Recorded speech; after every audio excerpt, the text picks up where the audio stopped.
Welcome back to my YouTube channel guys. मैं फिर से स्वागत करता हूँ आपको अपने यूट्यूब चैनल पे। तो मैंने कल इसमें आपको मौर्य साम्राज्य के बारे में पढ़ाया था, ठीक है। और मैंने बताया था कि कैसे जो शुंग वंश, जो ये पुष्यमित्र शुंग ने अपने ही राजा वैदरथ की हत्या करके शुंग वंश यानी कि ब्राह्मण वंश की स्थापना कर ली थी, ब्राह्मण साम्राज्य की स्थापना कर ली, आप बोल सकते हो दो शब्दों में। तो आज मैं आपको शुंग वंश, ठीक है, शुंग वंश और जो है एक कण्व वंश, ये रहा कण्व वंश, और तीसरा सातवाहन वंश, सातवाहन वंश, ठीक है। इन तीनों वंशों के बारे में आज मैं आपको विस्तार पूर्वक जानकारी से बताऊंगा। और हाँ, मैं सिर्फ उन्हीं क्वेश्चन को मैंने इस वीडियो में ऐड किया है जो हर बार और हर एक पेपर में पूछे गए हैं। सो वीडियो स्टार्ट करते हैं।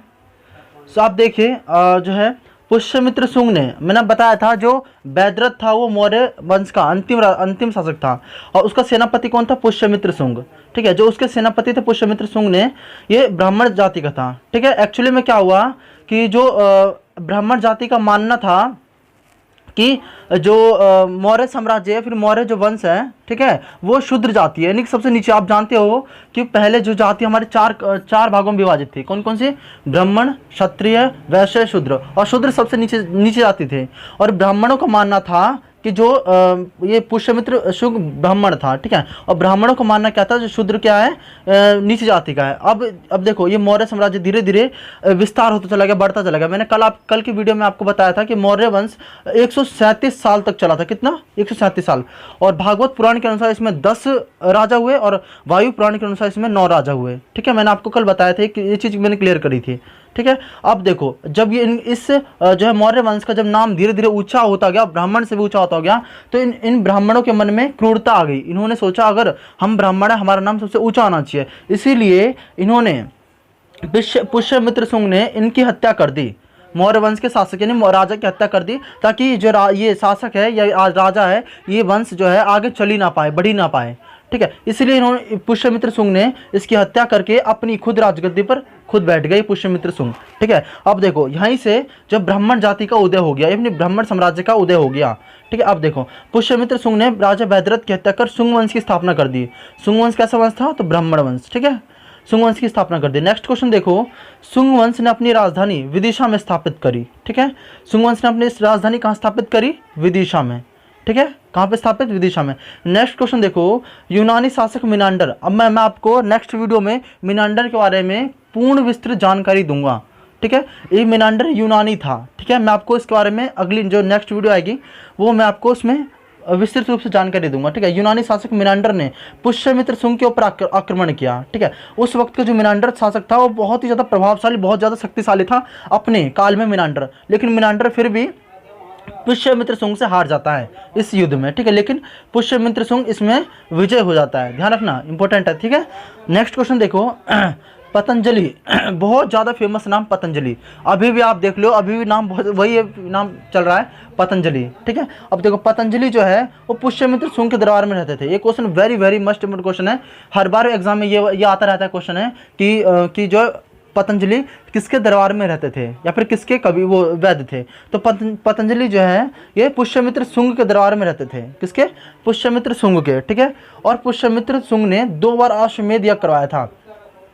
जो पहले के राजा थे ना, वो हमेशा हर एक साल 2 साल में एक बड़े बड़े कार्यक्रम या फिर बड़े बड़े यज्ञ करवाते रहते थे। वो इसलिए करवाते थे ताकि लोगों को पता चले, यानी उनको उनके राजा या प्रजा या फिर दूसरे जो है साम्राज्य को ये पता चल सके कि हम शक्तिशाली हैं, ठीक है। उनके अनुसार यज्ञ कराने का मतलब ये था कि जो है हम जो है यज्ञ करवा के दूसरे से ज़्यादा प्रभावशाली, दूसरे ज़्यादा शक्तिशाली है, उनका यज्ञ कराने का मतलब अर्थ ये था, ठीक है। और इसलिए पुष्यमित्र शुंग ने 2 बार अश्वमेध यज्ञ करवाया था, ध्यान रखना, इंपॉर्टेंट है, ठीक है। नेक्स्ट क्वेश्चन देखो, शुंग वंश का अंतिम शासक देवभूति था। जी हाँ, शुंग वंश का यानी ब्राह्मण वंश का अंतिम शासक कौन था? ब्राह्मण जाति का अंतिम शासक कौन था? देवभूति। कौन था? देवभूति, जिसकी हत्या 73 ईसा पूर्व में वासुदेव ने कर दी थी। किसने कर दी हत्या? वासुदेव ने हत्या कर दी। किसकी? देवभूति की हत्या। अच्छा, ये वासुदेव किस वंश का था? कण्व वंश। कौन सा वंश था? कण्व वंश, ठीक है। मैंने आपको बताया अभी कि इसमें मैं आपको जो है ब्राह्मण ब्राह्मण वंश, ठीक है, और एक कणम वंश ये वाला, और तीसरा सातवाहन वंश। अब यहाँ से स्टोरी स्टार्ट होगी कणम वंश की। फिर अब देखो, देखते रहिएगा वीडियो। नेक्स्ट देखो कि इस वंश का प्रथम शासक वासुदेव हुआ, ठीक है, क्योंकि इसने हत्या किसकी कर दी थी, तो इसकी हत्या इसने जो है किसकी हत्या कर दी थी वासुदेव ने, तो इसने देवभूति की हत्या कर दी, जिसे यहाँ पे आप देख रहे हो, ठीक है। वासुदेव ने देवभूति की हत्या करके कणम वंश की स्थापना कर दी, ठीक है, क्योंकि वो जो है कणम वंश का राजा बन गया, ठीक है। इस वंश का प्रथम शासक वासुदेव था और अंतिम राजा सुशर्मा हुआ। अच्छा, मैं ऐसा क्यों बता रहा हूँ, मैं इसमें सिर्फ आपको इंपॉर्टेंट क्वेश्चन नहीं करवा रहा हूँ, क्योंकि जो ये वंश है ना कणम वंश, ये ज़्यादा दिन तक नहीं चल पाया, ये मात्र 13 साल तक चल पाया वंश, मात्र कणम वंश मात्र 13 साल तक चला, ठीक है। इस कारण ज़्यादा मुख्य रूप से ज़्यादा राजा उभर के सामने नहीं आए, ठीक है। तो देखो सुशर्मा की हत्या करके जो सिमुक है, सिमुक देखो ये आपको दिखा यहाँ पे दे रहा हुआ, सिमुक ने 60 ईसा पूर्व में जो है राजा बन गया, ठीक है। 60 ईसा पूर्व में क्या बन गया, राजा बन गया। और जो सिमुक है वो सातवाहन वंश का राजा बना, ध्यान रखना।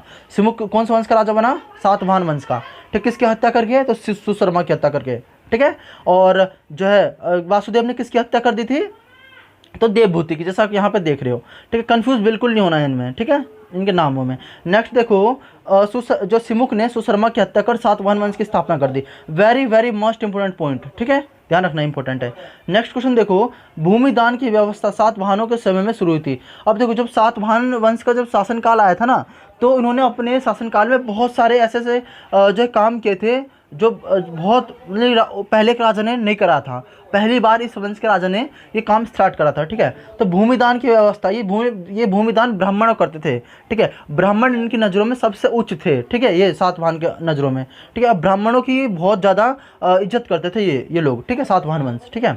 तो भूमिदान करने की व्यवस्था जो है सातवाहन के समय में शुरू हुई थी। और सातवाहन के समय में सीसा, चांदी, पोटिन, कांसा आदि के सिक्के चलाए गए थे। अब मैं आपको एक चीज़ बता दूं थोड़ी सी, कि ये क्वेश्चन पूछा गया है कि शीशे के सिक्के कौन से वंश ने चलाए थे। Very very must important. अगर आपको विश्वास ना हो तो प्रीवियस क्वेश्चन पेपर उठा के उसमें देख लेना, ठीक है, कि शीशे क्वेश्चन पूछा गया कि शीशे के सबसे पहले कौन से वंश ने चलाए थे। तो अभी भी इसका राइट आंसर ये है, क्या, सातवाहन। क्या जाएगा, Satavahana. Very very must important question. Next देखो, सातवाहन वंश मात्र सत्तात्मक वंश था। कैसा वंश था, मात्र सत्तात्मक, यानी कि आपको पता होगा मात्र सत्तात्मक यानी कि जो है माता की जो इसमें अभी जो हमारा समाज है पितृ सत्तात्मक, यानी कि पिता के बाद जो है कौन बन जाता है, पिता का जायदाद किसको मिलता है, बेटे को। अब उसमें जो मात्र सत्तात्मक अर्थ होता है कि माता का जो जायदाद है वो उनकी पुत्रियों को मिलेगा, यानी उनकी लड़कियों को मिलेगा, लड़की को, ठीक है, ध्यान रखना इंपॉर्टेंट है। और लेकिन जो राजा सिर्फ पिता ही बनते थे उस वक्त में, सातवाहन में, ठीक है, ध्यान रखना इंपॉर्टेंट है। नेक्स्ट देखो, सातवाहन वंश की राजकीय भाषा प्राकृतिक थी। सातवाहन वंश की राजकीय भाषा कैसी थी, प्राकृतिक, लेकिन लिपि ब्राह्मी थी। Very very must important question, और इसी में एग्जामिनर से ज़्यादा घुमाता है इस वाले क्वेश्चन में, ठीक है, ध्यान रखना कि सातवाहन वंश की राजकीय भाषा कौन सी थी, प्राकृतिक। राजकीय भाषा प्राकृतिक थी, जो उनके राज में बोलते थे या फिर जो अपने महल में बोलने के लिए जो प्रयोग करते थे, उनकी भाषा कौन सी थी, प्राकृतिक। लेकिन उनकी जो लिपि थी, लिपि कौन सी थी, ब्राह्मी लिपि। लिपि कौन सी थी, ब्राह्मी, ठीक है, ध्यान रखना इंपॉर्टेंट है। सो गाइज, अगर आपको वीडियो पसंद आई हो तो लाइक शेयर सब्सक्राइब करना बिल्कुल ना भूलें। और नेक्स्ट पार्ट में मैं आपको यूनान के बारे में करवाऊंगा, ठीक है, और जो मिनांडर है उसका जो मैं फुल चैप्टर उसको कवर करवा दूंगा, ठीक है। So thank you for watching. अगर आपको वीडियो पसंद आई हो लाइक शेयर सब्सक्राइब करना बिल्कुल ना भूलें। Thank you.